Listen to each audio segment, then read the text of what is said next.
Change അതിന്റെ ടെൻഷനിലാണോ നിങ്ങൾ ഇരിക്കുന്നത്? പ്രീവിയസ് ഇയർ ക്വസ്റ്റ്യൻസ് ഇല്ലല്ലോ, എങ്ങനെ റെഫർ ചെയ്യും, എന്തായിരിക്കും എന്നൊക്കെ ടെൻഷനാണോ നിങ്ങൾ ഇരിക്കുന്നത്? സോ 9th വരാൻ സാധ്യതയുള്ള അല്ലെങ്കിൽ ഷുവർ ആയിട്ട് ചോദിക്കുന്ന ഒരു ക്വസ്റ്റ്യൻ ആയിട്ടാണ് ടീച്ചർ എന്ന് വന്നിട്ടുള്ളത്. ഓക്കെ, സോ 9th നമ്മുടെ ഫസ്റ്റ് ചാപ്റ്റർ ആണ് ടു ലൈഫ് പ്രോസസ്. ഈ ചാപ്റ്ററിൽ വളരെ വളരെ ഇമ്പോർട്ടന്റ് ആയിട്ടൊരു ടോപ്പിക് ആണ് ഫോട്ടോസിന്തസിസ് എന്ന് പറയുന്നത്. എത്ര ചാപ്റ്റർ മാറിയാലും ഈ ഒരു ടോപ്പിക് ആ ചാപ്റ്ററിൽ ഉണ്ടെങ്കിൽ അതാണ് മെയിൻ ആയിട്ട് ചോദ്യമായിട്ട് വരിക. സോ നമ്മുടെ ക്വസ്റ്റ്യൻ എന്ന് പറയുന്നത് ഫേസസ് ഓഫ് ഫോട്ടോസിന്തസിസ് ആണ്. ഓക്കെ, സോ അതിൽ നമുക്ക് വളരെ ഈസി ആയിട്ട് 2 സ്റ്റെപ്പിൽ അല്ലെങ്കിൽ 2 ടേബിൾ ആയിട്ട് വളരെ ഈസി ആയിട്ട് പഠിച്ചു പോകാൻ പറ്റുന്ന ഒരു കാര്യമാണ് ഫേസസ് ഓഫ് ഫോട്ടോസിന്തസിസ് എന്ന് പറയുന്നത്. സോ ഫോട്ടോസിന്തസിസിൽ 2 ഫേസസ് ആണുള്ളത്, light face and dark face. Light face എന്ന് പറയുമ്പോൾ തന്നെ നമുക്കറിയാം അത് ലൈറ്റ് റിക്വയർ ചെയ്യുന്ന ഒരു പ്രോസസ് ആണ്. ആൻഡ് അത് എവിടെ വെച്ച് നടക്കുന്നത്? ഗ്രാനയിൽ വെച്ചിട്ടാണ് നടക്കുന്നത്. ആൻഡ് എന്താണ് അവിടെ നടക്കുന്നത്?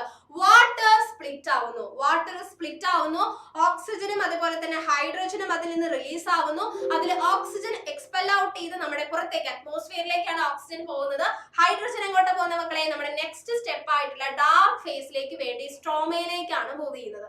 And one more thing, light ഫേസിൽ വെച്ച് ATP പ്രൊഡ്യൂസ് ആവുന്നുണ്ട്. ഇവിടെ ATP പ്രൊഡ്യൂസ് ആവാണ് ചെയ്യുന്നത്, അല്ലാതെ യൂട്ടിലൈസ് ചെയ്യപ്പെടുന്നില്ല. യൂട്ടിലൈസ് ചെയ്യപ്പെടുന്നത് എവിടെ വെച്ചാ? ഡാർക്ക് ഫേസിൽ വെച്ചാണ് യൂട്ടിലൈസ് ചെയ്യപ്പെടുന്നത്. സോ ഇവിടെ എന്താ? ഡാർക്ക് ഫേസിൽ ലൈറ്റ് റിക്വയർ ചെയ്യുന്നില്ല. അത് നടക്കുന്നത് നേരത്തെ പറഞ്ഞതുപോലെ സ്ട്രോമയിലാണ്. ആൻഡ് ഡാർക്ക് ഫേസിൽ വെച്ച് നടക്കുന്ന മെയിൻ പ്രോസസ് എന്താണെന്ന് വെച്ച് കഴിഞ്ഞാൽ ഹൈഡ്രജനും കാർബൺ ഡൈ ഓക്സൈഡും കൂടെ കമ്പൈൻ ചെയ്ത് ഇവിടെ ഗ്ലൂക്കോസ് ഫോം ചെയ്യുന്നു.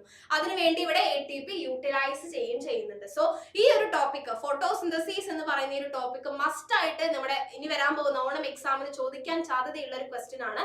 എത്ര ചാപ്റ്റർ മാറിയാലും ഈ ഒരു ടോപ്പിക് ആ ചാപ്റ്ററിൽ ഉണ്ടെങ്കിൽ ഇതായിരിക്കും main question. Okay, so next മറ്റൊരു ക്വസ്റ്റ്യൻ ആയിട്ട് ടീച്ചർ വരാം. ടാറ്റാ.